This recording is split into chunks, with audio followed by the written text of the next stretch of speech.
Did you know that St. Luke's University Health Network, based in the Lehigh Valley, Pennsylvania, has been recognized by the U.S. government as the highest performing health system in the United States for quality? You heard right. St. Luke's #1 recognition affirms our status as the top leader among the most respected healthcare providers in the nation, including Houston Methodist and the Mayo Clinic. To state it simply, if you want to receive the best care when you go to a hospital, come to St. Luke's. Listen, all you New Yorkers. Excuse me. Taxi. Okay, man, we're looking around. This is the 77 WABC minicast. Well, here we are. I'm here with my colleague, my friend, Jake Novak, and we're here to discuss Ivy League schools in particular, okay? Ivy League schools have endowments with billions of dollars each, yet they are tax-exempt. They own probably most of the real estate in New York and in other cities, major cities where they're at. They pay no taxes, and they store billions of dollars and do not put it out there to help the communities that they're in. For example, Harvard University, Jake, has $57 billion in the bank.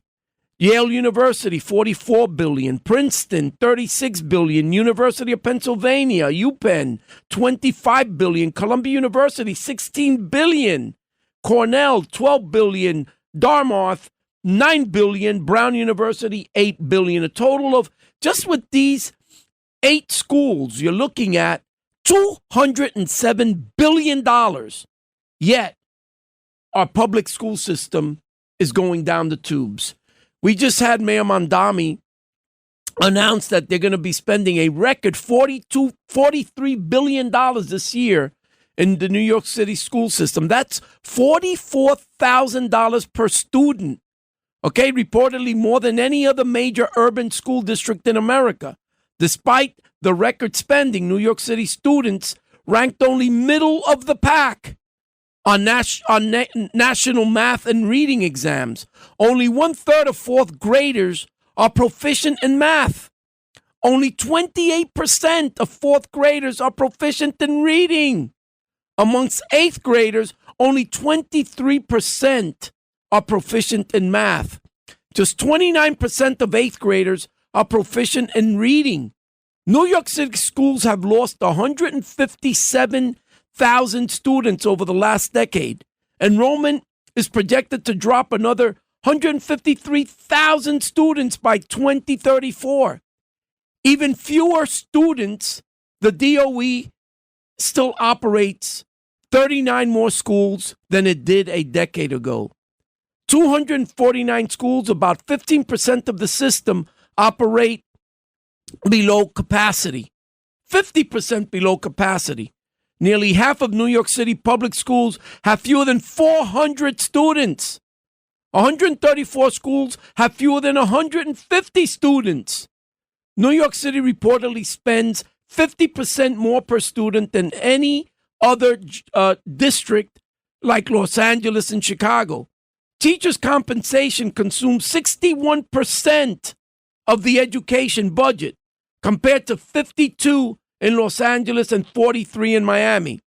School transportation costs rose from $1.4 billion in 2019 to $1.9 billion today. Facilities and maintenance costs have climbed from $1 billion to $1.3 billion since 2019. New York City spends another $700 million on consultants. Could you believe that?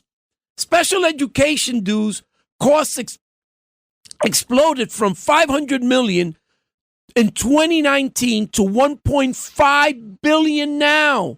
In 5 years, from $500 million to $1.5 billion.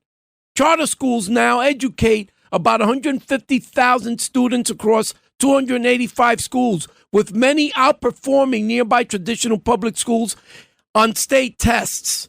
So I'm saying, why doesn't Harvard, Yale, Princeton, UPenn, Columbia, Cornell, Dartmouth, and Brown University take pour a drop of the $207 billion and build more charter schools to educate our kids better? Because, first of all, I'm a graduate of an Ivy League school, so this isn't sour grapes on my point, from my part. I can tell you, I didn't listen that much when I was there. No, I'm just kidding. But, so it's not sour grapes. This isn't me being angry at these schools. These schools have gamed an incredible system where it makes sense for them to charge as much as they possibly can. Because if they didn't, they'd be stupid. The more that they charge on the sticker price of the tuition, the more they can say that they're giving away in charity by giving a financial aid awards. In other words, it costs them nothing, really, to educate anyone. Well, they don't pay taxes, Jake. They don't. So, Fernando, the thing is, if they were doing, it's not that they don't do anything for their localities. They are employers and things like that, but they're supposed to be educational institutions. And they are not doing enough to provide for the overall educational culture in wherever they live. Now, what a lot of Ivy League schools do, they all do this. They all say, well, what we're doing to help is we are providing special admissions requirements, affirmative action, DEI, whatever you want to call it, for certain groups in this country who have had educational lack of opportunity, economic lack of opportunity. A lot of people like me who aren't Black or Latino don't like affirmative action because they say, quote unquote, it's not fair. To them, I say, boo-hoo, your kid's going to go to state school instead of Harvard. Who cares? The reason why I don't like affirmative action and DEI is because it doesn't work, Fernando. It hasn't worked. These communities are still the most disadvantaged. If Harvard, Columbia, Penn, and all these schools would just take $1 billion out of their endowments, just say one, they could build 10 K through 12 private schools in the worst economic communities in America and provide with the best teachers, the best resources. And that would do 1,000,000 times more than affirmative action has ever done for the community at large. Fernando, we don't need to help the kids who are maybe going to go to Rutgers, and if they get affirmative action, they'll go to Harvard. We need the kids who can't even read the application helped before we help those other kids. Those kids are going to do fine. I need to help the kid who doesn't even know what Harvard is, doesn't even know what an application is. Jake, I'll tell you, I don't think you take $1 billion and build 10 schools. You take $1 billion and you build minimal of 20 schools. Okay, I like it. I like that. Fine with me. 50 million each. Absolutely. Now, if you gave it to the government to build, then you'd build one school, right? and one electric car charger. These universities possess extraordinary wealth, extraordinary influence, and extraordinary education expertise. The question is not whether they can help transform struggling education system in poor neighborhoods. The question is whether they will. It is easier to give scholarships to a few students who survive a broken system than to help fix the system itself. That's right. They can fix it. They have the know-how. They have the smarts. And they have the money. I would say, you know what? The city, Mayor Mondami, I think you should listen to what we're suggesting here. Go to these universities with a tin can and tell them, hey, you're going to be taxed now on all of your properties. You're going to be taxed on all of the money that you're holding in the bank unless you help build another 20 or 50 or 100 schools within each state where these people are located. It's only going to help them, okay? If universities are tax-advantaged institutions built for the public good, then helping repair America's education pipeline should be part of the mission.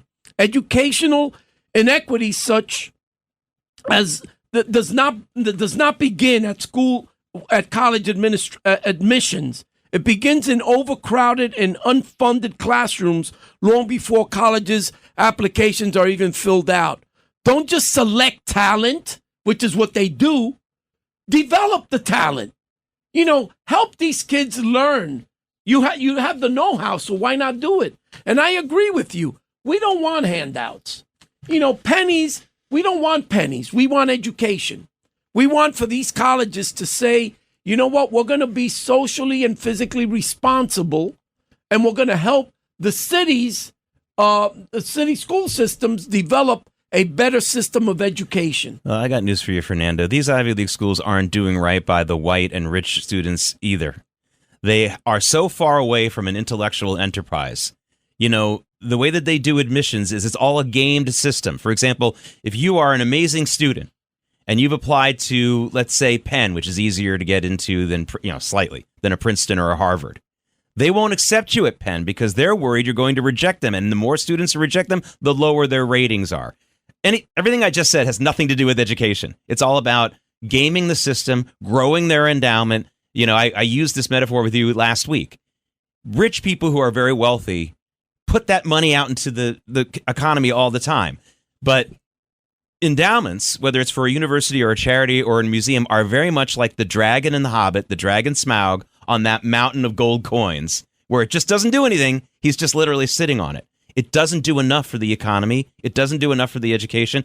And it isn't just minority kids who are suffering, or city kids who are suffering, Fernando. The educational purpose of the Ivy League universities has turned into, it's not even a corporate thing, because corporations would be better also. It's this crazy stylistic status symbol type game they're playing. They want a higher ranking in a magazine that nobody reads anymore. It's insane. We realize that America is way behind on education. Our educational system is broken compared to like Japan or China or even third world countries. The greatest contribution elite universities could make may not be educating the already exceptional, because they're exceptional.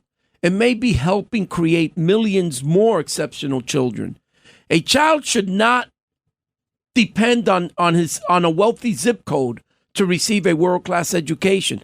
Public schools are carrying impossible burdens with overcrowded classrooms, exhausted teachers, and limited resources. America's wealthiest universities could become partners in rebuilding that foundation. Opportunity should not begin at the age of 18 with an acceptance letter. Opportunity should begin the moment a child enters school. One strong year of investment growth from a single Ivy League endowment could fund transformational early education programs across multiple cities throughout America. We do not lack educational knowledge in America. We lack equal access to it.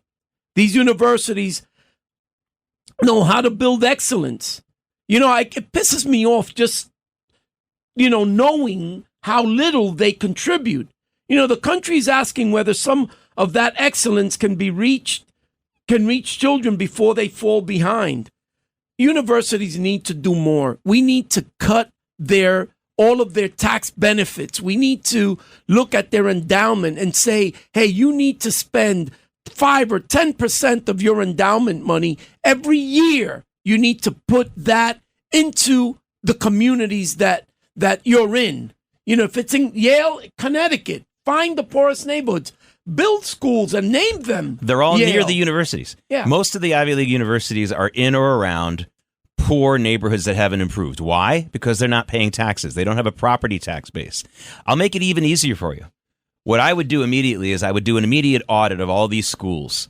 All these schools have many enterprises that have nothing to do with education. They own a restaurant, they own residential buildings, and I would say to them, okay, we won't tax you on your classrooms or on your real dormitories or on your laboratories, but all those other businesses and real estate you own, we're going to tax you. And this is a big issue in New Jersey. Remember, the hospitals in New Jersey were getting property tax breaks on everything that they own, and a lot of it had nothing to do with medicine.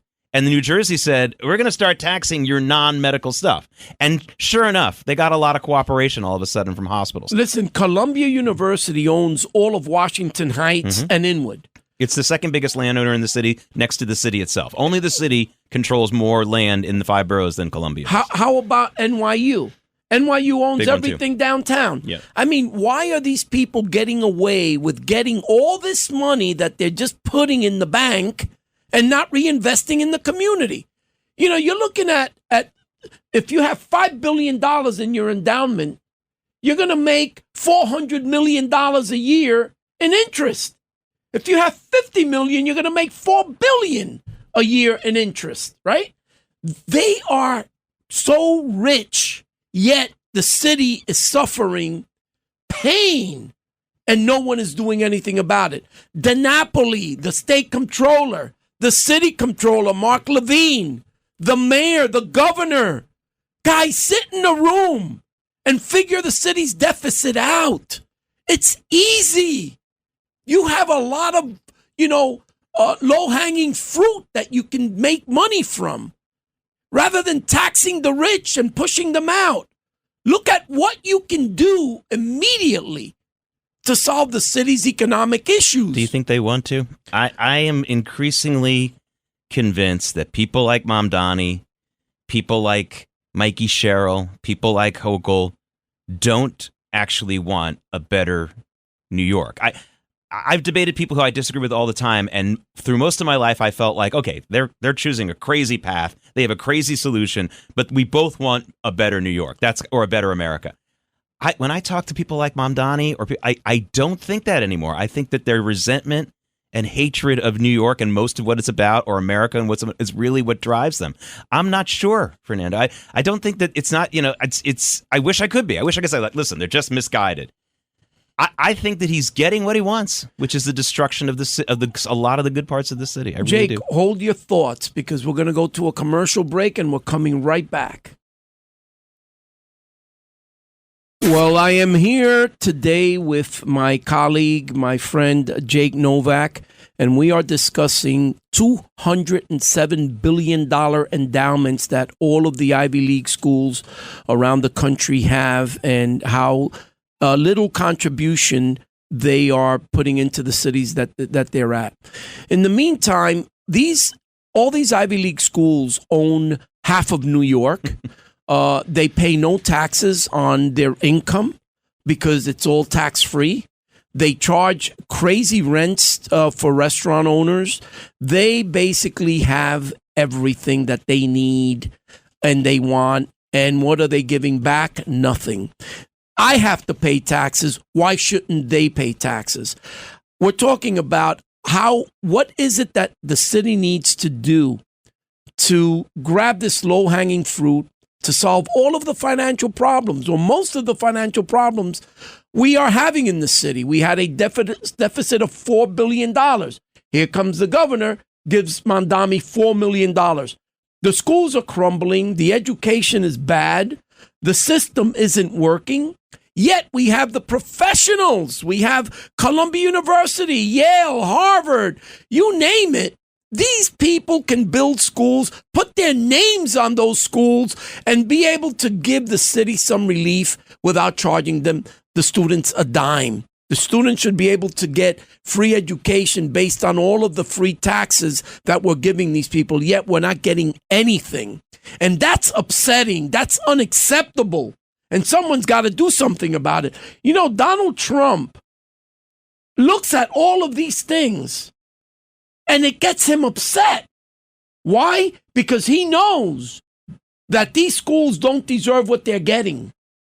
He knows that these schools should be paying taxes and should be helping the infrastructure of every city that's having educational issues, and they're not. When are we going to hold their feet to the fire, Jake? What does the mayor need to do? What does the governor need to do? They need to sit in a room with all of these colleges and say, hey, guys, it's your turn to help right now. Well, that's what President Trump has done. He started by going after these schools who have been breaking the civil rights and violating the civil rights of a lot of their students and even in some cases their faculty and demanding some of that money back. You're absolutely right. This has to be a financially approach. This has to be a financial approach. So for one thing, I would say to all the universities, if you don't start contributing more to the community for educational purposes, hold them to that. Don't make them do anything else. No, that's it. That's all fine. we want. If you don't start doing that, then we're going to take a look at things like, for example, for every dollar that is in student loan default, and we're well over $1 trillion in student loan default in this country, we're going to hold you responsible for 50 cents. Watch how fast they lower tuition when they realize that if Joe Bob doesn't graduate after he plays 1 year of basketball or whatever it is, or football, they're on the hook for his 80 grand, 40 of the 80 grand. That's a huge part of it. And that has to be a part of it. Now, again, I think that, one of the problems that you have also is that when they do try to do something, sometimes some of these universities try to build a new athletic facility or something like that, because they rarely do stuff like that, they get shaken down sometimes by some low-level politicians. You were just talking to a couple of ladies from Dyckman Street. When Columbia wanted to build a new building just for their practice sessions and their meeting rooms and the weight rooms, they had to pay off all these really like lower level politicians. I'd much rather have Columbia go the mayor on up. No one lower than the mayor. The mayor on up and say, you built one school, Columbia, on 110th Street, mostly for the children of the faculty, really not for the people in the neighborhood. Don't pull that one on me, and I know that well. Start building schools. Start providing real educational materials for some of these schools. And if you can't do that, then what exactly are you doing at Columbia? Are you educating people, or are you growing an endowment? Because if you're growing an endowment, we're going to tax you like a hedge fund. If they build schools, if they were to take $1 billion from the $57 billion that they have, that's not going to make. That's not going to make. That's just one school. That's one school. Yeah. Columbia has $26 billion. Yeah. Okay, take $1 billion, build 20 schools. Now you're going to have a pool of kids that you'll be able to bring into the university because they're going to graduate with certain standards, right? Mm-hmm. They'll be able to read and do math in the 4th grade, which right now in the public schools that doesn't exist. Yeah. Listen, I sat on the Presidential Scholars Commission. I was a commissioner at the White House for 8 years. And we used to interview the brightest of the brightest in America. Okay, guys with the highest scores, valedictorians, you name it. They used to get the Presidential Medal scholarship. But these kids all had acceptance to any school that they wanted to go to, right? So they're accepting and giving free tuition to those that really don't need it, because these kids are going to succeed, regardless to where they go, right? It's the kids that are getting left back. Those are the kids that are going to wind up in jail. Those are the kids that have no education, can't get a job for more than minimum wage, can't read, can't write, can't do math. We can intervene and change that if these freaking schools would contribute a little bit of so much that they have and so much that they're getting. Governor, mayor, call Columbia University and NYU into a room and say, hey, guys, we are going to take your tax privileges away if you do not help the New York City public school system. And believe me, you're going to see results. But you have to ask. The advisors, the people that are advising the mayor and the governor should look at low-hanging fruits rather than looking to tax small businesses, to tax people that are making over $1 million more, right? To tax billionaires who can take their billions and go wherever they need to go. We need to focus the attention not on the easy stuff. We need to look at what's not easy and do it. Okay, what's not easy is calling a meeting and bringing them into the room. Do that, and you're going to get the results that you need. Meantime, they're not. And our teachers and the public school system is failing our communities. White kids go to private schools, most of them, yep. Right? It's the black, the Hispanics, it's the city, inner city urban kids that are being, deprived from a good education because of these Ivy League school mandates. You know what I would take as a down payment, a small down payment just to get things started? Because we've had some grandiose ideas here, building schools and things like that, which are wonderful. But the small down payment I would take that would really gratify me is if these schools would stop being part of the problem. These schools won't even say what you just said because they're in bed with the teachers' unions. And they won't say, hey, these public school systems are not good. We're going to build schools that are independent of the teachers' unions. We can work with them if they want to help us, but if they don't, and they're not, then we're not. They are part of the problem, Fernando, because they're supposed to be educational institutions. They're supposed to be the experts on what a good school is and what a good school isn't. And they won't even tell the American people that the biggest systemic and dangerous racism in this country, and also the biggest systemic threat to our economy, is our failing public school system. And not one of the presidents of any Ivy League school will stand up and say, listen, this is bad and this is bad and this is bad. But as a lifelong educator, I can just, it's a great speech. As a lifelong educator, I can tell you, the biggest problem in America that we have right now is that most of even the people who do end up graduating our public high schools have no marketable skills. If that isn't a national crisis, I don't know what is. Listen, I'm a high school dropout. Okay, I dropped out of school when I was 14 years old, and I dropped out. Why? Because the school, Seward Park High School in Lower Manhattan, was drug infested. Okay, the security guards were selling drugs to all the kids Oh my God. in the school. Okay, so listen, the parents need to wake up. You've got to blame the parents as well, because they are accepting the poor education that their kids are getting. And if parents didn't accept that poor education, and they would raise their voices and cry foul and demand an explanation, things wouldn't be the way they are. And I agree with what you said. A lot of it has to do with the unions. But you know what? The parents are the ones that are accepting the poor education. And it's their kids that are being damaged, okay, by this poor education. We need Ivy League schools to come and call them out. New York City schools are not working. We want to introduce Columbia High School, Columbia Middle School, Columbia Elementary School, Columbia pre-K schools, okay? And put them in neighborhoods that really need it. Put your name on the building. That's fine. But start doing something so that parents have a choice. They have a choice to go public, or they have a choice to go private. You can build the private schools that could make the difference in this city. And for those who oppose it, I think that they have other reasons why. Okay, maybe it's money in their pocket, that you're taking out money from their pocket, right? This is not about money. This is about education. It's about making our city better. An educated kid is not robbing a bodega. An educated kid with a good job is not robbing a cab driver.